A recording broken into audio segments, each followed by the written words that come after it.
On हो गया। ये चीज हम छूट क्या दो आंकड़ों की समानता इक्वलिटी ऑफ देखिए, कल हम लोग आव्यूह जाने है क्या, है ना। आव्यूह को कैसे प्रदर्शित करते हैं, आव्यूह कितने प्रकार के होते हैं। अब आव्यूह पर आधारित और कुछ चीजें आप लोगों को हम बताते हैं, ध्यान दीजिएगा। चलिए, एक्सरसाइज पढ़ने से पहले इसमें कुछ और है। हम जो आप लोगों को एक्सरसाइज पढ़ाते हैं वो किसका पढ़ाते हैं, विद्या का पढ़ाते हैं और एनसीईआरटी का ना, क्यों जी। तो दोनों की एक्सरसाइज हम पढ़ाते हैं, दोनों की एक्सरसाइज आप देखिएगा। क्या नहीं गिरेगा, नहीं बोर्ड नहीं गिरेगा, आपसे समझ रहे हैं। तो दो आव्यूह की इक्वालिटी है ना, दो मैट्रिक्स की इक्वालिटी। दो मैट्रिक्स ए और बी इक्वल तब होंगे जब इनके समान ऑर्डर के अवयव समान हों। मतलब अवयवों का जो ऑर्डर यहाँ पे दिया गया हो, जैसे देखिए ध्यान से एक्स वाई जेड और ये 3 दिया गया है, इक्वल टू 1 2 5 3 ये दिया गया। ये दोनों आव्यूह समान तब होंगे जब इनके प्रत्येक ऑर्डर के अवयव क्या हों, समान। जैसे A11 कितना है, x है, तो दूसरे का A11 कितना है, 1 है। ये दोनों अगर बराबर होंगे तभी ये दोनों आव्यूह क्या होंगे, समान। समझा ना। यानी कि इसमें x बराबर 1 के, y बराबर किसके 2 के, z बराबर किसके 5 के, 3 बराबर 3 के। ओके, समझे। ये आव्यूह की इक्वालिटी थी। अब इसके बाद जो एक्सरसाइज आपका आता है, विद्या क्वेश्चन में कोट बराबर होगी तभी उसकी इक्वलिटी होगी। हाँ, कोटि बराबर मतलब कि कोट नहीं, उनके जो अवयव हैं, आव्यूह के जो अवयव हैं, समान ऑर्डर के अवयव अगर आपस में समान होंगे तभी वो आव्यूह क्या होंगे, आपस में समान होंगे। और दूसरी चीज, दो आव्यूहों के बराबर होने के लिए उनकी कोट भी समान होनी चाहिए। कोट के साथ साथ उनके अवयव भी समान। कोट का मतलब ये हो गया कि जैसे ये अभी 2 3 4 5 ये दिया गया है, इसकी कोट कितनी है, 2 गुणे 2। 2 गुणे 2। एक और आव्यूह दिया गया है 1 5 4 3, ये भी कितने कोट की है। तो ये दोनों आव्यूह समान नहीं है। क्यों, क्योंकि इनके समान ऑर्डर के अवयव समान नहीं है। 4 तो 4 के बराबर है, लेकिन 2 के जगह पे 1 आ गया, 3 के जगह पे 5 आया, 5 के जगह पे 3 आया, है ना। कोट ही तो दोनों की क्या है, बराबर है, परंतु आव्यूह बराबर नहीं है। इसका कारण ये है कि इसके अंतर्गत समान कोट के अवयव जो आ रहे हैं, समान ऑर्डर के अवयव जो आ रहे हैं, वो आपस में समान नहीं है। बात समझ में आई ना।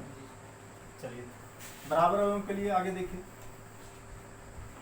इस एक्सरसाइज में विद्या का एक्सरसाइज, विद्या का शायद 1.1 एक्सरसाइज इसी पर आधारित हो जाएगा, है ना। देखिए क्या कह रहा है, आव्यूह पहला 3.8 है ना, सॉरी 3A एक्सरसाइज है। कह रहा है क्वेश्चन, एक आव्यूह दिया गया है, आव्यूह लिख करके हम देखते हैं, क्वेश्चन बताते हैं आपको। आव्यूह ए बराबर दिया गया है 235 √3 5 -2 1 19 50/2 5/2 -5, हाँ 5/2 है, -7 12 70। ये पूछ रहा है इसके लिए आव्यूह की कोट कितनी है। कोट कितनी है बताएंगे, कितने पंक्तियां हैं, 3। कितने स्तंभ हैं, 4। तो इसकी कोट कितनी होगी, 3 गुणे 4 की, है ना। फिर उसके बाद पूछ रहा है अवयवों की संख्या। अवयव की संख्या, अवयव कितने होंगे इसमें अधिकतम, जो पंक्ति और स्तंभ का गुणा होता है, यानी कोट का जो गुणनफल होगा वही उसके अवयव की संख्या होगी, यानी कितना, 12। ओके, 12 अवयव हो जाएंगे। और उसके बाद कह रहा है कि कुछ अवयव निकालने हैं, A13 निकालना है आपको। A13 की वैल्यू कितनी आएगी इसमें, पहले रो में, तीसरे स्तंभ में जो अवयव आएगा वही इसका मान होगा। पहली पंक्ति तीसरा कॉलम, पहली पंक्ति ये होगी और तीसरा कॉलम ये आएगा, इसकी वैल्यू कितनी हो जाएगी, 19। ओके, अगला क्वेश्चन आपसे पूछा गया है A21 बताइए कितना आएगा, ए दूसरे का पहला यानी कितना आ जाएगा 35। ओके, A33 पूछा है, तीसरी पंक्ति और तीसरे स्तंभ का अवयव। तीसरी पंक्ति ये हो गई और तीसरा स्तंभ ये हो गया, क्यों जी? कितना आ गया? -5 समझ रहे हैं ना। फिर उसके बाद कितना आ रहा है, बाकी इसका तो कर ही ले जाएंगे आप लोग, क्यों जी? क्वेश्चन नंबर 2 इसका जो है निम्नलिखित में से प्रत्येक आव्यूह का क्रम लिखना है। क्रम यानी कि कोट लिखनी है, वो भी आप लिख ले जाएंगे, है ना। निम्नलिखित आव्यूहों के क्रम लिखिए तथा ये भी लिखिए कि इनमें से कौन से आव्यूह वर्ग आव्यूह हैं, है ना। वर्ग आव्यूह किसे कहेंगे? जिनके पंक्ति और स्तंभ की संख्या क्या होगी? समान होगी। ओके, एक विकर्ण आव्यूह लिखिए जो अदिश ना हो। एक विकर्ण आव्यूह लिखना है जो अदिश ना हो, है ना। मतलब कि विकर्ण आव्यूह आप कोई लिख लीजिएगा, सारे अवयव जीरो मत करिएगा। ओके, विकर्ण आव्यूह लिखिएगा जो सारे अवयव जीरो नहीं करिएगा और सारे बराबर नहीं करिएगा। ओके, बात समझ में आएगी नहीं? अगला, यदि किसी आव्यूह में 24 अवयव हैं तो उसकी संभव कोटियां कितनी हो सकती हैं? कह रहा है कि 24 अवयव हैं तो उसकी कोटियां कितनी हो सकती है? कोट कितनी? 2 से स्टार्ट करिए, 2 गुणे 12 बन सकता है कोट। ऐसे बहुत कुछ है। हाँ, तो 24 अवयव हैं तो 12 गुणे 2, 12 गुणे 2 भी हो सकता है, वो तो आपका बनेगा ही, है ना। 2 गुणे 12, फिर उसके बाद 3 गुणे 8, है ना। फिर 4 गुणे 6, 5 का बनेगा नहीं। फिर उसके बाद 6 गुणे 4, फिर 8 का बनेगा 8 गुणे 3, फिर उसके बाद 12 गुणे, इतनी कोटियां इसकी संभव। 13 के लिए भी बता। 13, अगर 13 अवयव हैं किसी में तो सिर्फ एक मात्र इसका जो है सारे बनेगा 1 गुणे 13 या 13 गुणे 1, है ना। बात समझ है ना।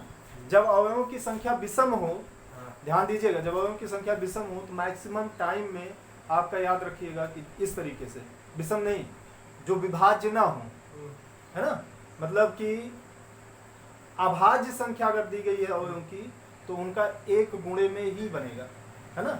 1 गुणे अभाज्य। हाँ, जैसे 5 हो गया, 5 अवयव हैं तो 1 गुणे 5 बनेगा या 5 गुणे 1 बनेगा। 7 हो गया, 7 अवयव तो 1 गुणे 7 बनेगा या 7 गुणे 1 कोटि, है ना, अगर अभाज्य संख्या है तो। ओके, बाकी अगर कटने वाली संख्या 15 का कितना बचे बनेगा भाई? 1 सेकंड, इसका तो बना ही नहीं। 1 गुणे 24 भी बनेगा और 24 गुणे 1 भी बनेगा। ओके, हाँ बनेगा। अब 15 का क्या बनाओगे? 3 गुणे 5, 3, पहले 1 गुणे 15, 15 गुणे 1, है ना। फिर 3 गुणे 5, 5 गुणे 3, ये इसकी कोड बन सकती है, ऑर्डर बन सकता है। बात समझे कि नहीं? कोई दिक्कत है यहाँ पे? नहीं। आगे कह रहा है यदि किसी आव्यूह में 18 अवयव हैं तो इनकी संभव कोटियां लिखना, लिख ले जाएंगे। 18 का संभव कोटि लिखी जाएंगे। फिर 5 अगर हो तब भी लिखना है। 1 2 गुणे 2 आव्यूह A बराबर IG की रचना कीजिए जिसके अवयव निम्नलिखित प्रकार से दिए गए हैं, है ना। अब चलो आव्यूह बनाना है, बहुत ध्यान से समझिएगा। 2 गुणे 2 आव्यूह बनाना है ना। 2 गुणे 2 का 2 गुणे 2 का आव्यूह बनाना है। देखिए 2 गुणे आव्यूह A इक्वल बनेगा क्या आपका? A11 यहाँ पे A12, A12, A21, A22, यही 2 गुणे 2 का आव्यूह बनेगा ना। क्यों जी? यस भाई, कोट मतलब क्या कहते हैं, पंक्ति भी 2 हो और स्तंभ भी 2 हो, यही बनाना है। और जहां पे A जो होगा AIJ बराबर कितना के है? AIJ बराबर पहला क्वेश्चन, पहला ही क्वेश्चन, AIJ बराबर है I प्लस J का होल स्क्वायर अपॉन। कह रहा है एक आव्यूह बनाइए, तो पहले तो हम समझ गए 2 गुणे 2 का आव्यूह ये होगा, है ना। ये माना आव्यूह इतना है, ठीक। अब चूंकि AIJ बराबर कितना दे रहा है, सूत्र क्या दे रहा है? I प्लस J का स्क्वायर बाई 2। इस फार्मूले पर जितने अवयव प्राप्त होंगे उसका एक आव्यूह बनाना है। तो पहले हम A11 लिखें, यानी I के जगह 1, J के जगह 1 का होल स्क्वायर अपॉन 2 का स्क्वायर करेंगे कितना आ जाएगा? 4 अपॉन 2 यानी कि 2। ओके, 11 का मान 2। A12 का कितना होगा? 1 प्लस 2 का square upon 2, 3 square upon 2, 9 by 2 बोलिए, फिर उसके बाद 8 2 2 1 लेंगे तो आई की जगह कितना रखेंगे? 9 बाई 2 क्यों जी, बात समझ में आ रही कि नहीं? 3 का स्क्वायर कितना हो जाएगा? 9 9 अपॉन 2, समझ रहे हैं ना? क्यों? अगला क्या आएगा? 8 2 2 प्लस 2 का होल स्क्वायर अपॉन 2, 4 का स्क्वायर कितना हो जाएगा? 16 16 बाई 2 यानी कि कितना हो जाएगा? 8 ना। तो यहाँ पे जो है आपका अपव्यू क्या आएगा? फिर ए बराबर A11 की वैल्यू कितनी आई है? 2। A21 की वैल्यू कितनी आ रही हुई? 9 बाई 2। और A12 की वैल्यू कितनी आई है? 9 बाई 2। और A22 की वैल्यू कितनी आई है? 8। क्यों जी? तो ये आपका अपव्यू हो गया। बात समझे नहीं? कोई समस्या यहाँ पे नहीं ना? पक्का? अब अगला आपका 7वें का, ऐसे बाकी क्वेश्चन आप लोग बना ले जाएंगे, है ना? ये क्वेश्चन है, पूछे पूछिए। 1 मिनट पहले ये एक्सरसाइज पूरा हम खत्म करवा दें। अगर विद्या की पढ़ रहे हैं तो विद्या की एक्सरसाइज देखिए, एनसीईआरटी पे फिर आते हैं। 8वां नंबर 7वें में है कोई क्वेश्चन? नहीं। चलो ठीक, तो आगे जब आगे मिलता जाएगा तो आगे देखेंगे। 8वां जो है आप लोगों का हो जाएगा सेम वैसे ही है जैसे 7वां है। ओके। 9वां निम्नलिखित समीकरणों में एक्स वाई जेड के मान ज्ञात कीजिए। चलिए ठीक है, देखिए हमने बताया दो अपव्यू बराबर तभी होंगे जब उनके उसी कोट के अवयव क्या होंगे? समान होंगे। समान कोट के अवयव अगर समान होंगे तभी वो अपव्यू क्या होंगे? जैसे ये देखिए दिया गया है x प्लस वाई और फिर कितना दिया है? 5 प्लस जेड दिया है, 2 दिया है, 2 दिया है, एक्स वाई दिया है, एक्स वाई दिया है, 6 दिया और दिया है 6 दिया है, 5 दिया है, 2 दिया है, 8 दिया है। अब यहाँ पे एक्स वाई जेड की वैल्यू पूछ रहा है। x प्लस वाई बराबर देखो हमने कहा कि दो अपव्यू बराबर तब होंगे जब उनके समान कोट के अवयव क्या होंगे? समान होंगे। ओके, समझ रहे नहीं? एक्स प्लस वाई यहाँ पे कितना होगा? X plus y equal to कितना हो जाएगा? 6। इक्वेशन फर्स्ट, क्यों जी? और x plus x y equal to कितना हो जाएगा? 1। Equation second. फिर उसके बाद यहाँ पे 5 प्लस जेड बराबर कितना हो जाएगा? 5। और 5 उधर लेके जाके माइनस करेंगे, जेड की वैल्यू 0, 1 की वैल्यू निकल गई। अब निकालना हमें एक्स वाई की वैल्यू। जब x बराबर y माइनस नहीं, यहाँ पे जो है दो तरीका इसका सॉल्व करने का है ना? आगे फिजिक्स में भी ये तरीका पाएंगे। जब आपका x प्लस वाई दिया हो और एक्स वाई दिया हो तो पहले वहां पे हम निकाल लेते हैं x माइनस वाई, है ना? और x माइनस वाई बराबर होता है under root X plus Y का whole square minus 4x Y. Okay. और जब उसके बाद दिया गया हो, मान लो x माइनस वाई दिया गया हो, है ना? गिवन हो, ये गिवन हो, है ना?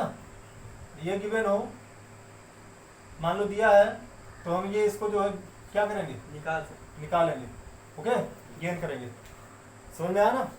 फिर उसके बाद ये x माइनस वाई अगर गिवन है, सपोज x माइनस वाई दिया है और एक्स वाई दिया है, तो पहले यहाँ पे क्या निकालोगे आप? x प्लस, और उसका फार्मूला क्या होता है? x माइनस वाई का whole square plus 4x y. ये दो प्रकार के क्वेश्चन आपको बराबर मिलते रहेंगे, है ना? एक्स वाई की वैल्यू ज्ञात करने के लिए। तो यहाँ पे x प्लस वाई और एक्स वाई दिया है, पहले फाइंड क्या कर लोगे? x minus y equal to क्या होगा? x प्लस वाई का minus 4x, x minus y equal to x plus y कितना है? 6 का स्क्वायर करोगे 36, और फिर ये कितना आएगा? 8 गुणे 4, 8 चौक, x माइनस वाई बराबर under root 36 minus 32। x minus y equal to कितना आ जाएगा? 4। x minus y equal to कितना आ गया? ये इक्वेशन आपका कितना बन गया? 3। और कितना था पहले? x प्लस वाई बराबर कितना था? 6। अब इनको क्या कर लोगे आप? जोड़ लोगे। अब तो सॉल्व हो ही जाएगा ना? जोड़ेंगे तो y y क्या हो जाएगा? और 2x बराबर 6, 2 x बराबर कितना हो जाएगा? 4। इतना समझ में आया अभी? यहाँ कोई समस्या नहीं ना? बोलो नहीं। फिर उसके बाद अगर मान लीजिए अब ये x की वैल्यू फाइंड होगी, x की वैल्यू हम जो है कहीं भी रख करके y की वैल्यू फाइंड कर लेंगे। तो समीकरण 1 से x की वैल्यू कितनी है 4 प्लस y बराबर कितना हो गया 6। तो y बराबर 6 में से 4 के कितना आ गया 2। अब सॉल्यूशन में x बराबर कितना आया 4, y बराबर कितना आया 2 एंड z इक्वल टू कितना आया 0। बात समझे नहीं? ये चीज याद रखें जब x प्लस वाई और एक्स वाई दिया। दूसरा क्या तरीका बना सकते हैं इसको सॉल्व करने का? पक्षांतर करके, मतलब कि एक दूसरे तरीके से भी इस क्वेश्चन को सॉल्व कर सकते हैं, लेकिन द्विघात समीकरण बना के देखिए। यहाँ से आप x की वैल्यू फाइंड कर लीजिए। x इक्वल टू कितना हो जाएगा 8/y। अब ये वैल्यू समीकरण 1 में रखिए। समीकरण 1 से x के यहाँ पे कितना रखेंगे 8/y plus y plus y equal to 6। अब ये y से गुणा करा देंगे। y square 8 plus y square equal to 6y। ये इसमें गुणा होगा फिर उधर जाके गुणा हो जाएगा ना। इंटर में पढ़ रहे हो इतना तो जानोगे। y स्क्वायर ये minus 6y plus 8 equal to, अब इसको आप सॉल्व कर लीजिए। तो y की वैल्यू कितनी हो जाएगी? y की वैल्यू या तो 4 आएगी या तो 2, है ना, 4 और 2 दोनों आ सकती है। ओके, -4 -2 होगा ना, -4 -2। कितना समझे? अब ये अगर y की वैल्यू कहीं भी रख दीजिए, y की वैल्यू 4 अगर रखते हैं तो x की वैल्यू कितनी आएगी 2। इधर देखें, अगर y की वैल्यू 4 रखेंगे 4 दूना 8 और 2 रखेंगे तो कितना आ जाएगा। एक तरीका ये है सॉल्व करने का, द्विघात समीकरण बना करके। ओके, तो दोनों तरीके आप सॉल्व कर सकते हो, चाहे इससे चाहे इससे। ये फिजिक्स में भी पाओगे, आप पढ़ोगे तो फिजिक्स में भी पाओगे, है ना। तो आपके ऊपर है कि चाहे द्विघात समीकरण से आप निकालिए, चाहे जो है आपका युगफल समीकरण से निकाल लीजिए। ये रहा क्वेश्चन नंबर 9, और क्वेश्चन नंबर 9 को आप ऐसे ही सॉल्व कर लेंगे। ठीक है, सारे में क्वेश्चन निकालना है। कह रहा है कि a बराबर, क्वेश्चन नंबर 10 भी जान रहे होंगे, लगा लेंगे। उसमें पहचानना है कि वर्ग आव्यूह है कि नहीं है। फिर x तथा y के प्रदत्त किन मानों के लिए आव्यूहों के निम्नलिखित युग्म समान होंगे। मतलब यहाँ पे x और y की वैल्यू ज्ञात करनी है 11 में, जैसे अभी लगाया वैसे ठीक वैसे। ये NCERT का क्वेश्चन है, बहुत आसान है, सॉल्व हो जाएगा, है ना। NCERT का क्वेश्चन भी है, इसी में हम सिखाएंगे अभी। फिर उसके बाद कह रहा है, तो 12 नंबर क्वेश्चन में एक NCERT का क्वेश्चन है, लेकिन है वो विद्या में। देखिए बहुत आसान है ना। यहाँ पे एक कौन सा क्वेश्चन 10 और क्वेश्चन नंबर 12 है विद्या का। अब ये NCERT में पता नहीं कितने नंबर का है, लेकिन है ये NCERT का क्वेश्चन। -6 b - 3 z + 4 है, बिल्कुल आसान। लेकिन NCERT का होने के नाते बस इसको हम समझा दे रहे हैं, लगा लेंगे आप लोग। अभी इसका जस्ट बताया ही है। 2y - एग्जाम्पल है NCERT का। चलो ठीक, अगर ये NCERT का, एक्चुअली हम देखते नहीं कौन सा क्वेश्चन कहाँ का है, जब मिल जाता है उसी समय लगाते हैं, है ना। चलिए ठीक, देखिए ये वैल्यू दी गई है, देखिए इधर 0 -6 2v + 4 6 -3, फिर उसके बाद आ रहा है -21 3y - 2 2y - 2 3y अच्छा 3y 3y - 2 2c + 2 2c + 2 है एंड 0। ये दिया गया। +3 = 0। अब इसमें जो है सबकी वैल्यू निकालनी है। तो x + 3 = 0 रखेंगे तो x बराबर -3, z + 4 = 6 रखेंगे, z बराबर 2 आ जाएगा, है ना। 4 उधर लेके जाके 6 में से घटाएंगे। 2y - 7 = 3y -2 2y - 7 = 3y - 2। तो 3y इधर ले आएंगे -y, 7 उधर जाएगा तो 5 हो जाएगा। तो y इक्वल की वैल्यू कितनी हो गई -5 के, आ गया 3 ठीक ना। तो ऐसे बाकी सारे आप निकाल लोगे कि नहीं, है ना। इसको पहले आप पढ़ चुके हो। एक्सरसाइज 2.1 खत्म हो गया। देखिए NCERT में कुछ क्वेश्चन है इसका, लाइए।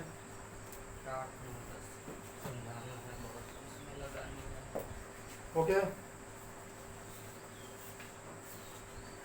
जितना तरीका बताए हैं वैसे ही आपको NCERT में लगाना है। NCERT का ही समझ लो, अब तक हम बता भी रहे थे, है ना। एक लोग का आपका क्वेश्चन है, एनसीईआरटी का है, ए बराबर ए आई जे एम क्रॉस एन एक वर्ग आव्यूह है यदि यम और एन क्या होना चाहिए बराबर, तो बस, तो कौन सा ऑप्शन सही होगा? ऑप्शन है तो बताना है। हाँ हाँ, समझे ना?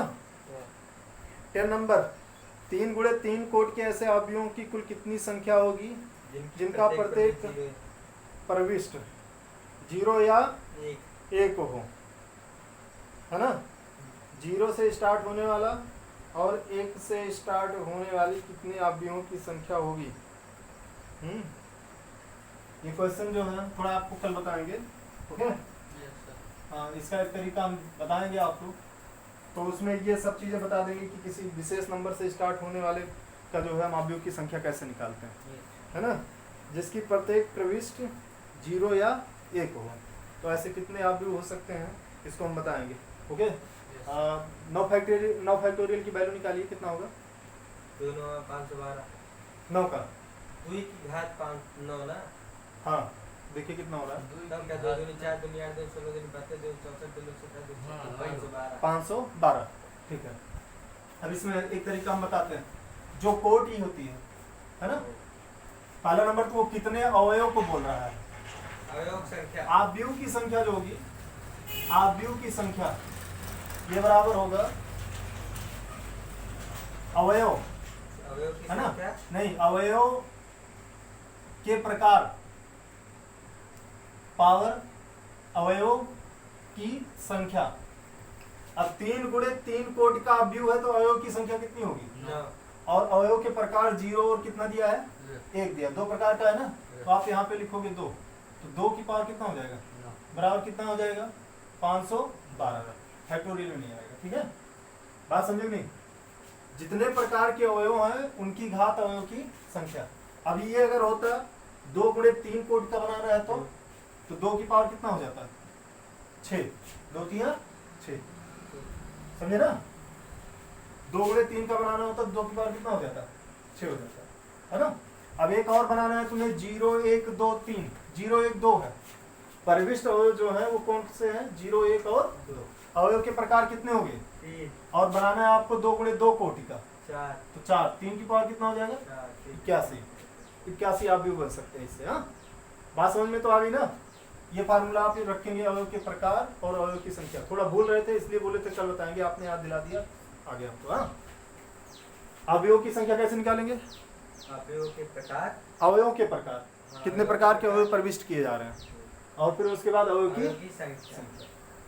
अवयव की संख्या आप जान ही रहे हैं, अवयव की संख्या मतलब वही कोटि का गुणा करा देंगे तो अवयव की संख्या निकल जाएगी। तो इस प्रकार से आप लोगों का, चाहे वो एनसीईआरटी का है, चाहे वो विद्या का है, या किसी भी जो है उसका, अवयव का पहला एक्सरसाइज खत्म हो गया, है ना? अब अवयवों पर आधारित संक्रिया है, उसको भी थोड़ा हम जल्दी बता देते हैं आपको। अब योग है, गुणा है ना? अवयवों पर संक्रिया, 3 प्रकार की संक्रियाएं आपको पढ़नी है अवयवों पर। एक आपका पढ़ना है योग, दूसरा पढ़ना है आपको घटाव, और तीसरा पढ़ना है आपको गुणा। ओके, अब देखिए, ध्यान दीजिएगा, योग क्या होगा? अवयव का योग कैसे करेंगे? जैसे 2 अवयव दिए गए हैं तो समान कोट के अवयवों को समान कोट के अवयवों से क्या कर देते हैं? जोड़ देते हैं। योग या घटाव में, योग या घटाव हो, समान कोट के अवयवों को समान कोट के अवयवों से जोड़ेंगे और समान कोट के अवयवों को समान कोट के अवयव से घटाएंगे उसके चिन्ह के अनुसार। जैसे ये दिया गया 2 3 -4 5 प्लस -6 3 7 -8, ये इस तरीके से दिया गया है, तो इनकी वैल्यू क्या होगी? दोनों जोड़ने हैं आपको, तो ये 2 -6 कितना हो जाएगा? -4 7 कितना हो जाएगा? 3 और 3 कितना हो जाएगा? 6। 5 में से 8 गया कितना आ जाएगा? माइनस।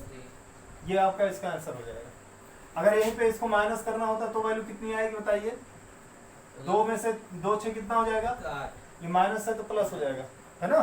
फिर उसके बाद जो है -11, 4 का कितना हो जाएगा? -11। 3 में से 3 गया 0, 5 8 कितना हो जाएगा? 13, ये वैल्यू आ जाएगी। ये घटाव का हो गया और ये किसका हो गया? योग का। अब इतना आसान है तो जान ही गए ना, समान कोट के अवयव को क्या करते हैं? जोड़ या घटा लेते हैं। समान कोड के अवयवों को क्या कर लेते हैं, जोड़ या घटा लेते हैं।